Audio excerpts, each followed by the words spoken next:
इत्तेहादी जमात है और उसके बाद जहां हम कई बातों पर हुकूमत के साथ मुत्तफिक हैं, तो वहाँ बहुत सारी बातें ऐसी भी हैं कि हमें हुकूमत की बड़ी जमात की बहुत सारी तजावीज़ पर, बहुत सारे इक़दाम पर हमारा इख्तलाफ होता है और इख्तलाफ हो भी सकता है। तो इसलिए बहुत एहतियात से भी अगर मैं अपनी गुफ्तगू करूं तो कहीं ना कहीं मेरी तनकीद मेरे इत्तेहादी भाइयों को थोड़ा तकलीफ़ दे सकती है, जिसके लिए मैं उनसे पेशगी माजरत चाहता हूं। सबसे पहली बात तो ये, स्पीकर साहब तशरीफ रखें। Order in the house, order in the house. Ali Mohammad Khan साहब तशरीफ रखें। उनको बिठाएं अफरीदी साहब। स्पीकर साहब, आज एक तारीखी मौका है।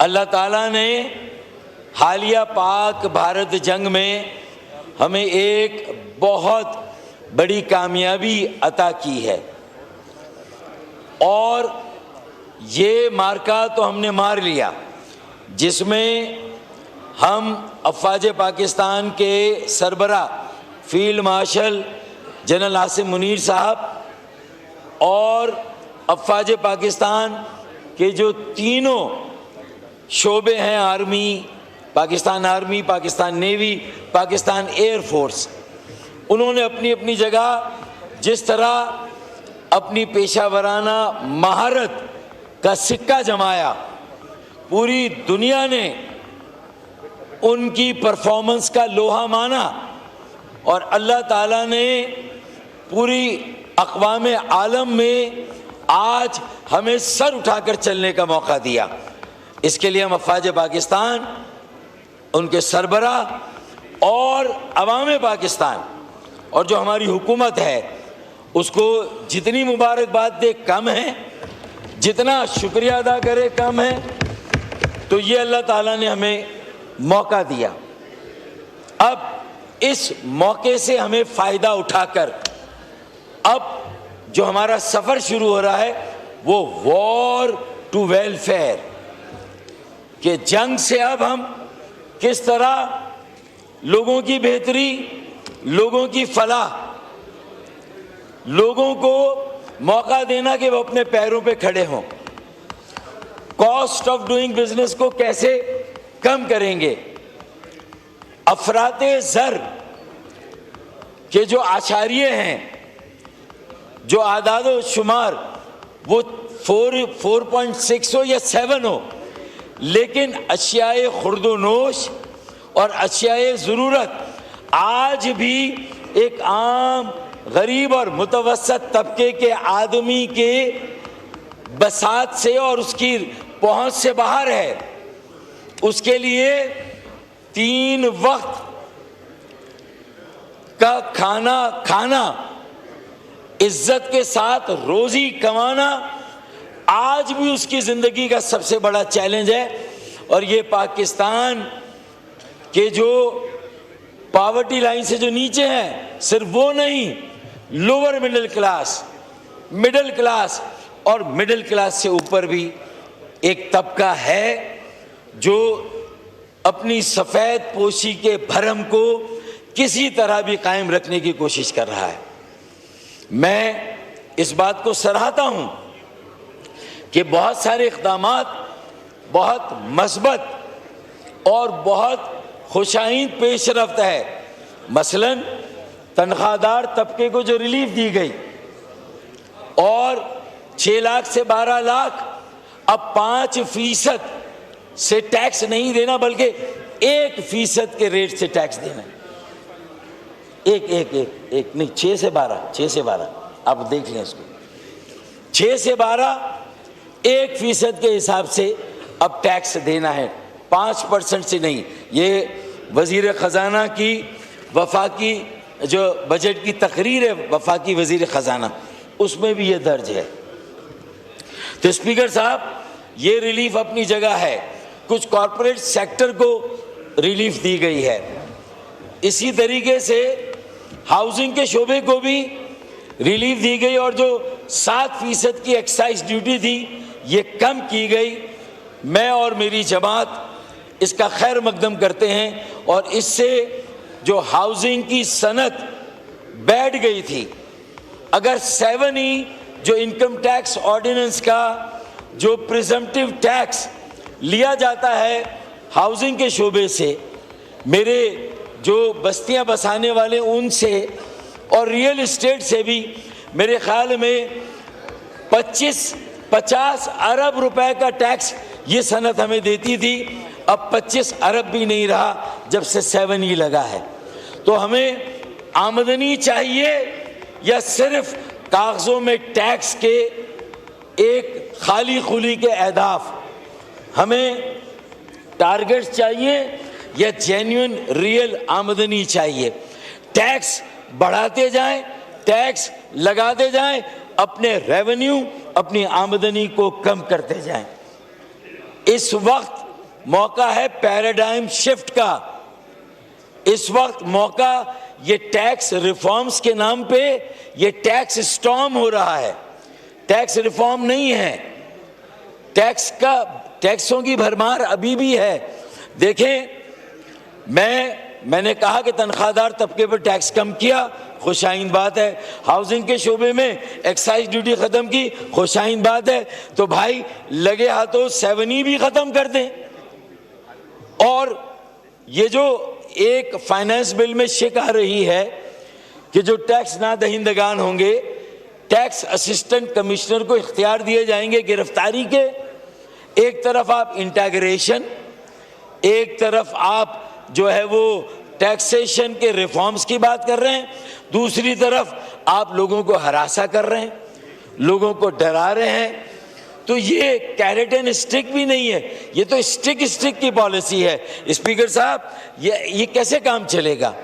तो ये भी गिरफ्तार अगर किया जाएगा तो मेरे ख्याल में आपकी इकोनॉमी का बट्टा बैठ जाएगा, आपका जो मौका है वो हाथ से चला जाएगा।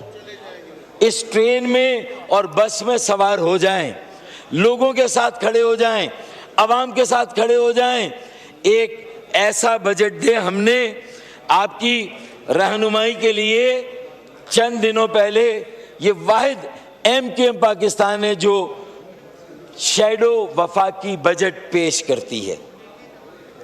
इसमें आमदनी का तखमीना भी है और अखराजात का भी तखमीना है। वॉर टू वेलफेयर में करना क्या है? जंग अब भी लड़नी है, इंतहा पसंदी दहशतगर्दी के खिलाफ लड़नी है, जहालत के खिलाफ, भूख के खिलाफ, अफलास के खिलाफ,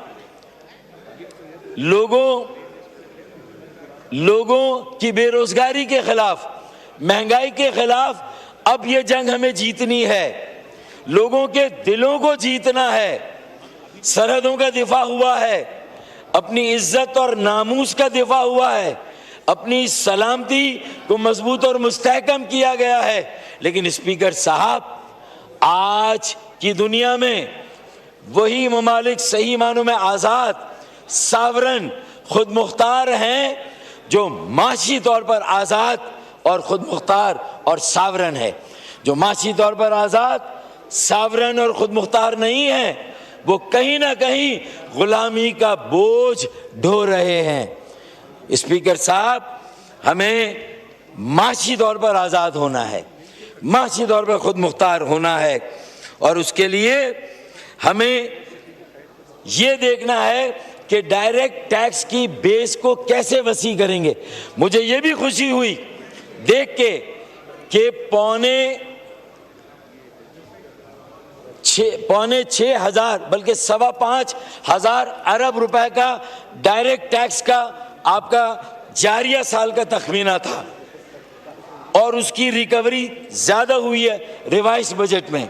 और अगले साल के लिए 7,800 1200 अरब रुपया बढ़ा रहे हैं। मैंने अभी वफाकी वजीर खजाना से पूछा, मुझे बताएं एग्रीकल्चर पर इनकम टैक्स बड़ा conveniently cunningly, Federal Legislative List Item 7, every taxable income must be taxed except for agriculture. छोटे जमींदारों को छोड़ दें, अगर तनख्वाहदार तबके पर 6 लाख से ऊपर टैक्स है 1%, 12 लाख तक, उसके ऊपर 2.5%, हर जगह शरह को कम किया गया। आप किसानों, हारियों, जमींदारों पर आप टैक्स की सीलिंग को 50 लाख कर दें, लेकिन जो 50 लाख से ऊपर करोड़ों, अरबों और खरबों की आमदनी है, क्यों इस उज़्र और बहाने के पीछे छुपते हैं कि ये टैक्स सूबाई है।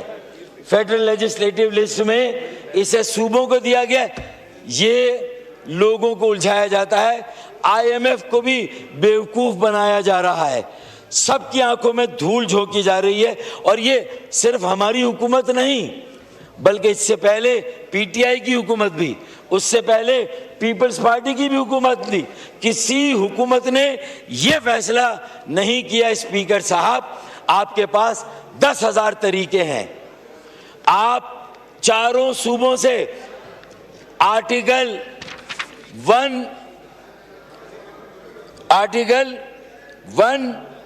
147 में चारों सूबे मिलकर अपनी असेंबली से मंजूर कराएं कि भाई एग्रीकल्चर इनकम टैक्स भी FBR जमा करेगा, वफाकी हुकूमत जमा करेगी, हम नहीं करेंगे, ताकि IMF के सामने और पूरी दुनिया के सामने आए कि अगर तनख्वाहदार तबका, मजदूर, जो सर्विस करने वाले, चाहे सहाफ़ी हों, चाहे टीचर्स हों, असातिज़ा हों, चाहे किसी शोबे से ताल्लुक़ रखते हो, अगर वो अपनी तनख्वाह पे टैक्स देते हैं, अपनी आमदनी पे टैक्स देते हैं, तो फिर ज़रूरी आमदनी वडेरों, जागीरदारों, बड़े ज़मींदारों को भी फिर टैक्स देना चाहिए, उन्हें भी अपनी आमदनी पर टैक्स देना चाहिए। ये कैसे हो सकता है? अगर ये नहीं होगा तो खुदा की कसम ये स्टेटस को ख़त्म नहीं होगा। ये नाइंसाफ़ी अगर कायम रही तो आम आदमी भी फिर क्यों टैक्स दें, फिर रिटेलर भी क्यों टैक्स दें, फिर नॉन फाइलर भी क्यों फाइलर बने। आप कोई वजह तो बताएं कि वो टैक्स क्यों दें। हाँ, ताजरों से कहें, रिटेलर से कहें, रियल एस्टेट से कहें, ब्रोकर से कहें, बिल्डर से कहें कि वो भी अपनी आमदनी को बतदरीज सही आमदनी को जाहिर करना शुरू करें। अगर अपनी सही आमदनी, असल आमदनी को शो करना शुरू करेंगे तो खुदा की कसम इस मुल्क की तकदीर बदल जाएगी। हम पीछे मुड़कर नहीं देखेंगे, हम ईरान के साथ भी खड़े होंगे, धड़ल्ले के साथ सीना ठोक कर इसराइल की मजम्मत कर रहे होंगे, और पाकिस्तान के जरी अवाम इंशाअल्लाह ताला कोई ऐसा वक्त आया अगर पूरे उम्मते मुस्लिमा पर, तो इंशाअल्लाह ताला वो अपने ईरानी भाइयों और अपने दीगर भाइयों के साथ खड़े हैं और खड़े होंगे इंशाअल्लाह ताला। जहां मजम्मत करते हैं इसराइल की इस जारियत की, इसराइल की सफाकी की, दरिंदगी की, दहशतगर्दी की, फाशिज्म की, वहीं पर उसे ये पैगाम भी देते हैं कि पाकिस्तान हर तरह से, पूरी तरह से अपने ईरानी भाइयों के साथ है, गजा और फ़लस्तीन के भाइयों के साथ है।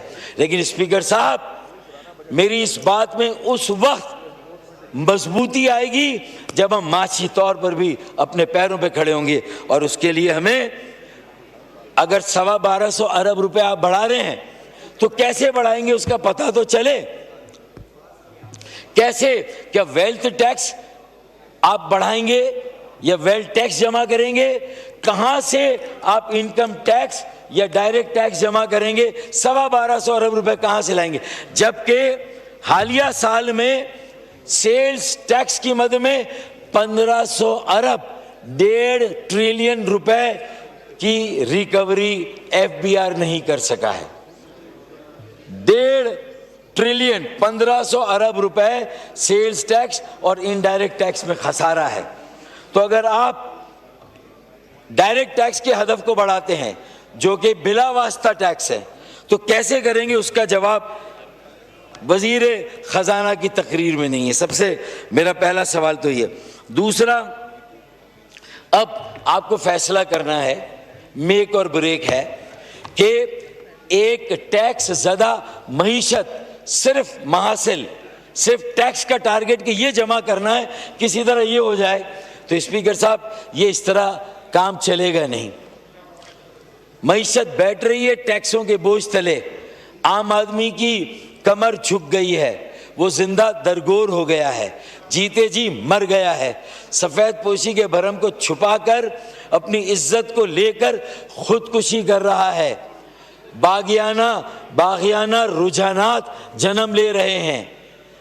कल अगर वो सड़कों पर निकल आया तो स्पीकर साहब ये सारे अहदाफ ये धरे के धरे रह जाएंगे। अब हमें प्रो पीपल, अवाम दोस्त, मईशत दोस्त, कारोबार दोस्त, हमें देखें, इंटरेस्ट रेट आपने कम कराया 23 से 11, आप अंदिया दें कि इसे हम और कम करेंगे और 9% करेंगे। हमने अपने शैडो बजट में कहा। आप ये कहें कि तेल, बिजली और गैस की कीमतों को हम कम करेंगे, और कम करने का आसान फॉर्मूला है कि डबल टैक्सेस है, तेल पर भी टैक्स है, और अगर उस तेल से बिजली बनती है तो उस पर भी सेल्स टैक्स। ये तो, और फिर जो तेल है उस पर 1300 अरब की पेट्रोलियम लेवी अलग, जिसे हर सियासी जमात, पीटीआई जब ऑपोजिशन में होती है तो कहती है गुंडा टैक्स है, भत्ता है, जब पीएमएलएन ऑपोजिशन में होती है तो कहती है भत्ता है, गुंडा टैक्स है, पीपल्स पार्टी जब ऑपोजिशन में होती है तो कहती है भत्ता है, ये गुंडा टैक्स है। तो अगर सारी बड़ी जमातें ऑपोजिशन में पेट्रोलियम लेवी को भत्ता और गुंडा टैक्स कहती हैं, और जब हुकूमत में आती है तो वो पेट्रोलियम लेवी कायम रहती है, और अब सोने पे सुहागा, जलती पे तेल, अब एक कार्बन लेवी भी लगा दी, 2.5% की कार्बन लेवी लगा दी। तो आप यहाँ कहाँ जाएंगे स्पीकर साहब? तो ये सारी वो बातें हैं जो हमें सोचनी है। फिर IMF के किताबचे कहते हैं कि हमारा GDP जो प्रोजेक्ट करना है वो 1,45 अरब है GDP, जिससे आप शरह नमू ग्रोथ रेट को आप नापते हैं, जिससे आप बजट के खसारे को नापते हैं कि 4% है, 5%, 6 या 7%। वो 1,35,000 कह रहा है, आपकी किताब कह रही है 1,14,000। तो बताइए कि फिर अगर 1,14,000 पे वर्किंग होगी तो फिर 1,35,000 का क्या करेंगे हम? हमारी बेस सही होनी चाहिए। ये वो जेन्युइन सवाल आता है जिस पे इकोनॉमी की बुनियाद रखी जानी है। इस मौके से फ़ायदा उठाना है, लोगों को तामीर व तरक्की के और मईशत के अमल में शामिल करना है। एक ऐसा बजट देना है, ऐसा बजट मंजूर करना है जो कि सस्टेनेबल इकोनॉमिक डेवलपमेंट के सफ़र पर हमें ले जाए, जो एक वेलफेयर बजट हो, जो जहालत, भूख, अफलास, गुर्बत, बेरोज़गारी, महंगाई के ख़िलाफ़ ऐलाने जहाद हो। स्पीकर साहब, लोगों को कॉस्ट ऑफ डूइंग बिजनेस कम हो, तेल, बिजली, गैस की कीमत कम करने के लिए बहुत आसान फार्मूला है, रिस्क लें। 5,500 अरब का है ना आपका ये टैक्स, रिस्क लें। पहले 3 महीने में आप 17% से इस टैक्स को कम करके 15 करें, जुलाई तक सितंबर तक दिसंबर 13%, जनवरी तक मार्च 11% और मार्च तक जून 9%। आप करके देखें आपके लोग कैसे आपके साथ जुड़ेंगे। आपका रेवेन्यू का भी कोई बड़ा नुकसान नहीं होगा, आपका वैसे ही डायरेक्ट टैक्स का हदफ आपने ज़्यादा दिया है। तो स्पीकर साहब, बिजली, तेल, गैस की कीमतों को कम होना चाहिए। बिजली, तेल, गैस की कीमतों को कम होना चाहिए। और ये आर्टिकल 147 में सूबों को ये इख्तियार वफाक को दे कि एग्रीकल्चर इनकम टैक्स FBR और वफाक जमा करे, वरना काउंसिल ऑफ कॉमन इंटरेस्ट में आर्टिकल 153 में काउंसिल ऑफ कॉमन इंटरेस्ट में ले जाए, मुश्तरका मवादात की काउंसिल में ले जाए और वहाँ बैठ कर चारों सूबे फैसले करें कि वफाक जमा करे। क्यों सूबे की जो सूबे की लायबिलिटीज के मलबे में इस टैक्स को दबाया जाता है। तो स्पीकर साहब, मेरा एक पॉइंट तो ये था। दूसरा, आर्टिकल 160। अब मैं आता हूं कि पिछले साल जब आप डिफॉल्ट के करीब थे तो फिर हम हाय कार करते थे, आसमान सर पे उठाते थे और हम कहते थे कि चार्टर ऑफ इकोनॉमी होना चाहिए। इस साल न मैंने वजीर आजम, जो कि इंतहाई काबिल एहतराम है, कुछ इक़दाम अच्छे किए, मेहनत कर रहे हैं, उन्होंने मजबूत आसाब का मुजाहरा किया पाक भारत जंग में, लेकिन इस बार चार्टर ऑफ इकोनॉमी की कोई बात नहीं हुई। क्यों? इसलिए कि देखें, फिर ऐसी बात करनी पड़ती है जो तल्ख होती है। वजीर खजाना ने भी नहीं की। मेरे भाई साथ डार मेहनत कर रहे हैं, दौड़ भाग कर रहे हैं, लेकिन चार्टर ऑफ इकोनॉमी कहाँ चला गया? इस साल की charter of socio economic development and participatory democracy, ये पाकिस्तान का फ्यूचर है। ये नहीं होगा, कल मैं भी नहीं होऊंगा असेंबली में, शायद आप भी ना हो, नए लोग आएंगे, यही सारी बातें होंगी।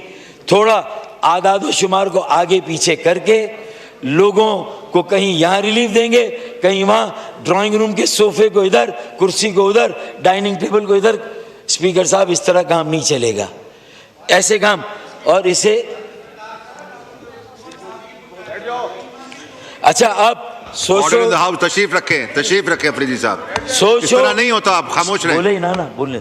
Socio economic justice, socio economic reforms, socio economic development charter, participatory democracy charter. अच्छा, एनएफसी पर कोई बात नहीं हुई। 2008 में 7वां एनएफसी हुआ, उसके बाद से अब तक एनएफसी नहीं हुआ।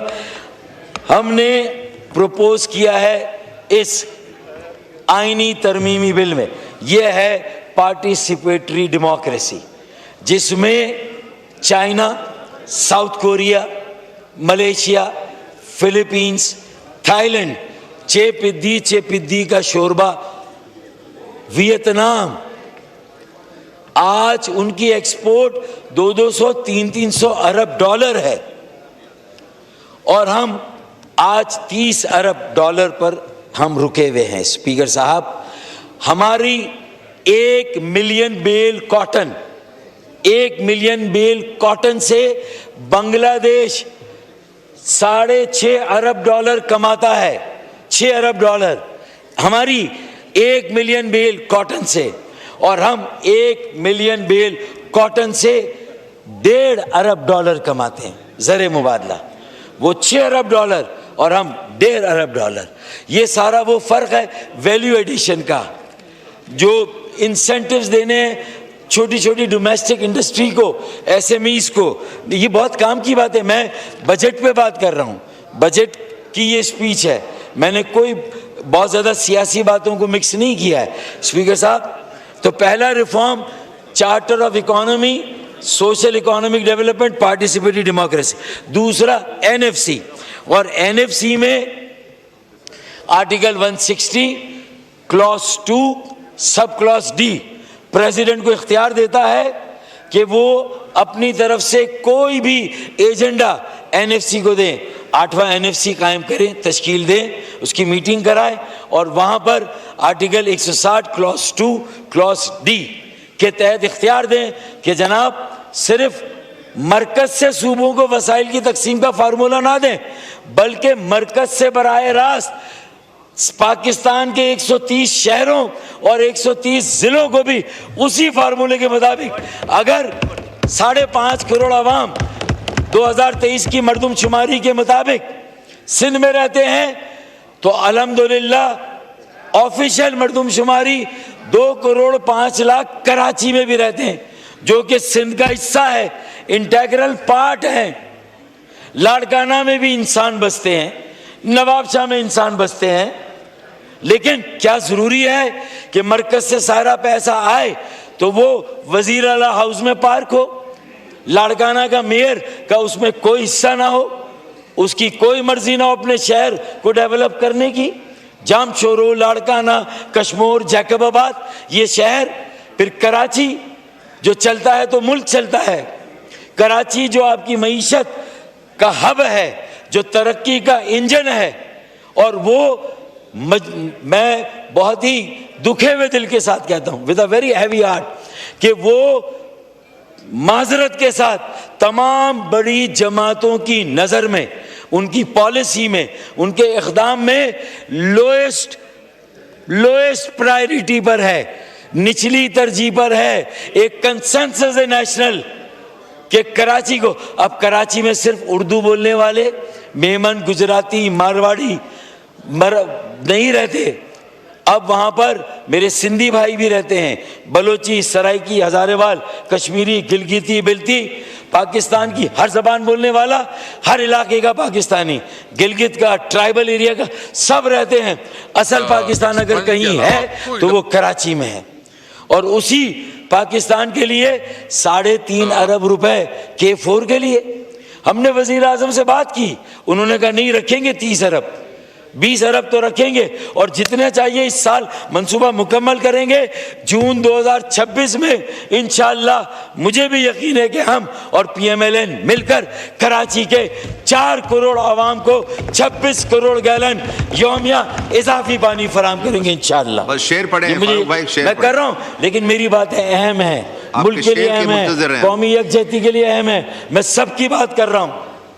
अगर गिलगित बल्तिस्तान को दें 50 अरब रुपए आप दे रहे हैं, आज़ाद कश्मीर को 50 अरब रुपए दे रहे हैं, बहुत अच्छी बात है। 70 अरब रुपए जमशुदा जिलों को दे रहे हैं, 70 अरब जमशुदा दे।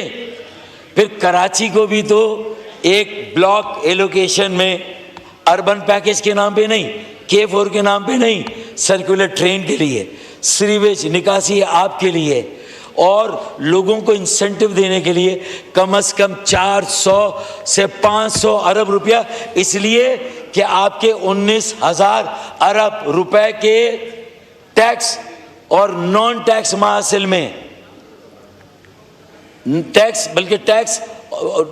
टैक्स और नॉन टैक्स महासिल में 19,000 अरब रुपए में कराची का कंट्रीब्यूशन तकरीबन 9 से 10,000 अरब रुपए है। जिस शहर का कंट्रीब्यूशन 10,000 अरब रुपए हो, 60 से 70% हो, कराची और हैदराबाद के मुंह के जैसे ऊंट के मुंह में जीरा भी नहीं दिया जाता। तो आप बताइए कि ये शहर कैसे अपने फारूक भाई माइंड अप करें, जारी और सारी रख सकता है। स्पीकर साहब, बहुत अहम बातें हैं। Socio economic charter, NFC, empowerment of local government. मैंने अभी आपको एक हरी किताब दिखाई यहाँ पर, ये आईनी तरमीमी बिल पास करेंगे तो पाकिस्तान में जमहूरियत मजबूत होगी, मुस्तहकम होगी, हर जिले के लोग अपनी तकदीर के मालिक बनेंगे, अपने फैसले खुद करेंगे। स्पीकर साहब, बिजली, तेल, गैस की कीमतों में कम करें, मैंने उसका तरीका। और एक बात और, आखिरी बात प्लीज, आखिरी बात जी, हाँ, देखें, बिजली के 200 यूनिट इस्तेमाल करने वाले, उनका औसत बिल 5,000 या 6,000 का आता है, 200 यूनिट। और अगर वो 201 गलती से इस्तेमाल कर लें, वो भी 6 माह तक 200 ना किया, रोज़ा टूट गया बीच में गलती से, तो बस उसकी सज़ा। ये कैसे मुमकिन है कि 205 यूनिट है, अब मेरा बिल आएगा उस स्लैब से जिसमें मुझे 10,000, 8,000, 225 से ऊपर है तो मुझे 10,000, 250 से ऊपर है तो 12,000, 200, 300 के करीब 300 यूनिट है। स्पीकर साहब, 300 यूनिट है तो 14,000। ये गरीब आदमी को मार रहे हैं। आप 4 स्लैब्स बनाएं, 200 से 225, 225 से 250, 250 से 275 और 275 से 300। आप देखें, लोग आपके साथ खड़े हो जाएंगे। बेनज़ीर इनकम सपोर्ट प्रोग्राम, आपके कई लोगों से मेरी बात हुई, मैं आपकी तवज्जुह से, आखिरी बात है प्लीज, हाँ, मुखातिब आपकी तवज्जुह से, आपके तवज्जुह, मैंने पहले ही करेक्ट कर लिया, हाँ है वो तो सूबाई हुकूमत में भी है, हाँ, चट भी मेरी, बट भी मेरी, दोनों हाथ घी में, अब चेयर को एड्रेस करें, वाइंड अप करें प्लीज जी। स्पीकर साहब, मैं ये कह रहा था कि देखें, बेनज़ीर इनकम सपोर्ट प्रोग्राम पे इस साल 700 अरब रुपए दिए जा रहे हैं। अच्छा, अभी ख्वाजा आसिफ ने भी कहा कि एक ही फैमिली में भी कई लोग ले रहे हैं, कोई स्क्रूटिनी करें, कोई पार्लिमानी कमेटी बिठाएं, है? हाँ। No cross talk, no cross talk. देखें, ये रूल्स के खिलाफ है। अब सूरत हाल क्या है स्पीकर साहब? देखें, गौर करें कि मेरी बात को मानते हैं मेरे भाई, जो अजरा पीछो साहिबा हैं, फरियाल साहिबा हैं, मानते हैं, वो कहते हैं बात सही, इस पे सोचना चाहिए। और आपके कई लोग कि बेनज़ीर इनकम सपोर्ट प्रोग्राम को 3 में डिवाइड कर दें, 200 अरब रुपया रख दें बेनज़ीर इनकम सपोर्ट के लिए, 200 अरब रख दें बेनज़ीर इनकम जनरेशन प्रोग्राम पर, जनरेट करें, लोगों को अपने पैरों पे खड़ा करें, उन्हें छोटे कारोबार का मौका दें, जो स्टार्टअप्स हैं उसके लिए। ठीक है, शुक्रिया, शुक्रिया फारूक भाई। बस अब नहीं, बस अब प्लीज, आधा घंटे से ज्यादा हो गया। अभी और देखें, और मेंबरान ने भी बोलना है। नहीं, आधा घंटा हो गया है बस।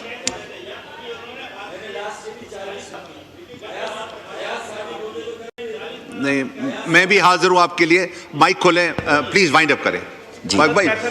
दूसरी उन्होंने भी 40 मिनट बात की है, उनके लीडर ऑफ द ऑपोजिशन। आपको दोबारा तो अगर आप बार-बार मेरा टेम्पो तोड़ेंगे, बार-बार, देखिए मैं पर्सनलाइज तो नहीं हूं ना आपके साथ, तो ना करें ना। वाइंड अप करें। देखिए, अब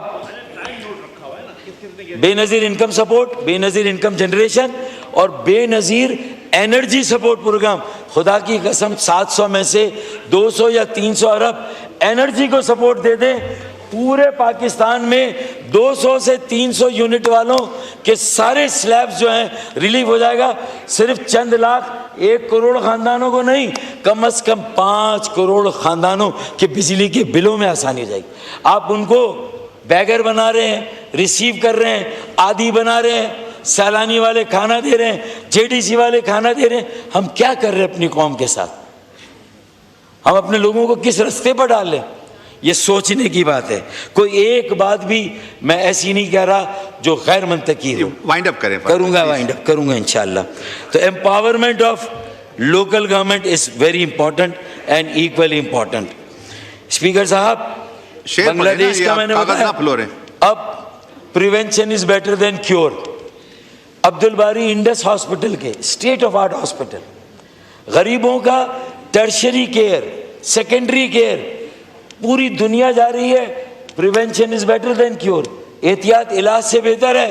डॉक्टर बारी कह रहे कि मेरी ख्वाहिश है कि काश मैं अपने हाथों से अपना ये अस्पताल ख़त्म करूं, अस्पताल, इसलिए कि एक डॉलर अगर प्राइमरी हेल्थ केयर पर खर्च कर दें तो टर्शरी हेल्थ केयर के 42 डॉलर आपके बचते हैं।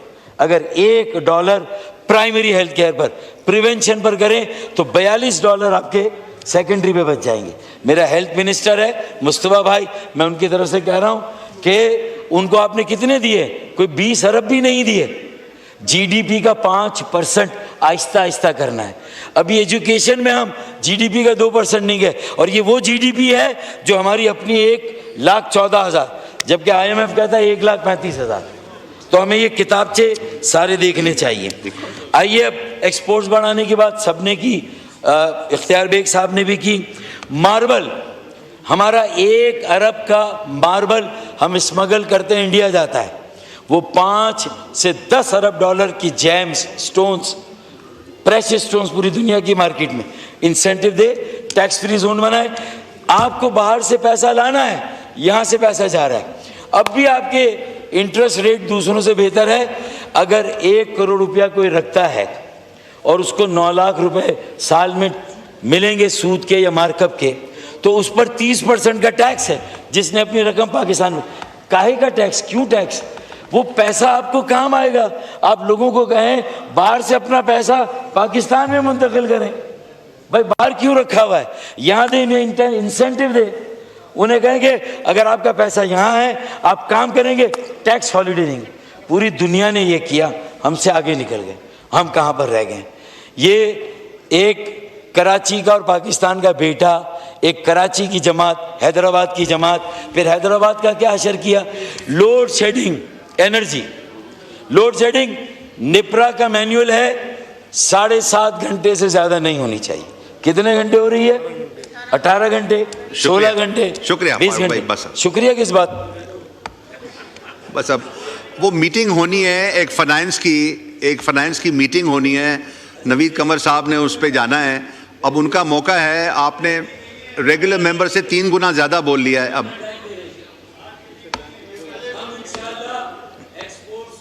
ये फाइनल, ये आखिरी करें, बस 1 मिनट है, मैं बंद कर रहा हूं माइक। 30 अरब से 50 अरब डॉलर तक ले जा सकते हैं और फॉरेन रेमिटेंस का एक आपको छक्का मिला है। इसे रेगुलर बनाने के लिए ओवरसीज पाकिस्तानियों का भी तो शुक्रिया अदा करें, किया है आपने। लेकिन सिर्फ ज़बानी जमा खर्च, अरे कोई इंसेंटिव दे, आए ये ज़मीनें हैं फ्री में ले, लो कॉस्ट हाउसिंग स्कीम बनाए आधी, और आधी पे प्रॉफिट कमाए, विन विन सिचुएशन, पैसा पाकिस्तान में आएगा।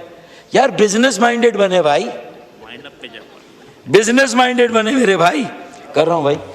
अब आप non PTA phone, non PTA smartphones 1,65,000 duty, खुदा की कसम 50,000 कर दे बिलाल कियानी, आज 50,000 कर दो ड्यूटी, 50,000 कर दे, मैं गारंटी से कहता हूं 50 अरब रुपए आपको 10 दिन के अंदर मिल जाएंगे। ये 50 अरब का रेवेन्यू आप। शुक्रिया फारूक साहब, शुक्रिया जी। नवीद कमर साहब, बस अब हो गया, आपने खुद कहा था कि 1 मिनट में आप वाइंड अप कर रहे हैं। नहीं ये 2 मिनट, नहीं, बस अब हो गया ना, आधे घंटे से ज्यादा हो गया है अब। जी मैं फारूक सत्तार साहब, आपके लिए बहुत एहतराम है, आप पार्लियामेंट को समझते हैं, आपसे ज्यादा कौन और समझता है। वो आप बैठ जाए ना फाइनेंस मिनिस्टर के साथ और नोट्स उनके साथ एक्सचेंज कर लें। 2 मिनट के बाद मैं बंद कर दूंगा जी। शुक्रिया, चले माइक खोले। 2 मिनट। देखें, सोलर पैनल पर इख्तियार बेग ने सही कहा कि 18% आप उस पर भी टैक्स लगाएं जो सोलर पैनल इंपोर्ट हो रहे हैं, उस पर भी लगा दें, और जो लोकल मैन्युफैक्चरिंग है उस पर क्या उज़र दिया है कमाल का। अरे भाई इधर भी माफ़ करें, उधर भी ख़त्म करें, ऑल्टरनेट एनर्जी, ग्रीन एनर्जी पे जाने नहीं जाना। तो मतलब national blue economy, coastal life, marine life, आपकी मछलियाँ, आपके झींगे दूसरे डीप सी में आके सारे आपके झींगे मछलियाँ ले जा रहे हैं, और हम जो है वो सिर्फ देख हाथ पर हाथ मल के बैठे हुए हैं। फिर उसके बाद एक आखिरी बात सुन लें, नेट मीटरिंग इस्तेसाल। 2.5 लाख लोग कराची में नेट मीटरिंग पर सोलर पैनल लगाकर बैठे हैं, अपनी ज़रूरत से ज़्यादा बेच रहे हैं। उन्हें बिजली 9 रुपए की पड़ रही है, वो हुकूमत को, KE को और वापडा को 27 रुपए की बेच रहे हैं। 9 रुपए की उन्हें पड़ रही है, वो 27 रुपए की बेच रहे हैं, हम आवाम को 35 की बेच रहे हैं, और उस पर टैक्स भी है। यानी 9 रुपए की उन्हें पड़ रही है, घर में बिजली मुफ्त 9 रुपए की, और बेचो। यानी जिनके पास क्लिफ्टन डिफेंस में सब ने सोलर पैनल लगा लिए, इसलिए कि बिजली ले भी रहे हैं, बेच भी रहे हैं, कारोबार मिल गया। तो यार इन चीज़ों को सोचें अल्लाह के वास्ते। हैं M9 हमारा इनका मरगूब और पसंदीदा मंसूबा, ये पता नहीं 10 अरब रखे, 15 अरब M6 में रखे हैं, M6 में रखे, M9 तो रखा ही नहीं है। M6 नो क्रॉस M9 तो रखा ही नहीं, आप M6 उल्टा छप गया, उल्टा एरर है, टाइपोग्राफिकल एरर है, ये सही हो जाएगा इंशाल्लाह। आप चेयर को एड्रेस टाइपो, अच्छा ऐसा है तो देखें, अगर ये 15 अरब जो कितने दे रहे हैं, हमें एक भी नहीं दे रहे ना, 15 अरब। अच्छा, और K4 को 3.5 अरब। कसम से अगर बिलावल भुट्टो साहब और हम साथ जाएं शहबाज शरीफ साहब के पास, और नवाज शरीफ साहब से, मियां मंशा से और गौहर एजाज साहब से कहें, तो 15 अरब रुपए वो दे देंगे M9 के लिए, और 3.5 अरब रुपए K4 के लिए दे देंगे। हमें वफाक से नहीं चाहिए, हमें ना दे एक पैसा भी ना दे। शुक्रिया, शुक्रिया। नवीद कमर साहब, बस हो गए 2 मिनट आपने कहा था वो हो गए ना अब बाकी- हो गए बाकी 34 से 36 मिनट इनके आप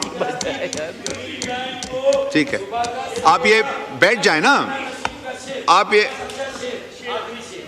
शेर के अलावा कुछ मैं पढ़ लेता नहीं जी माइक खोलें फारूक साहब माइक खोले भाई वाला शेर सिर्फ या शेर ईमान से भीख शेर। मांग मांग के तकरीर शेर पढ़े, की खुदा शेर की पढ़े। कसम। हाँ शेर जी हिसाबे मुल्क का बस इतना सा गोशवारा है हिसाबे मुल्क का बस इतना सा गोशवारा है कराची को निकाल के देगा तो सब खसारा है पाकिस्तान जिंदाबाद शुक्रिया नवीद कमर साहब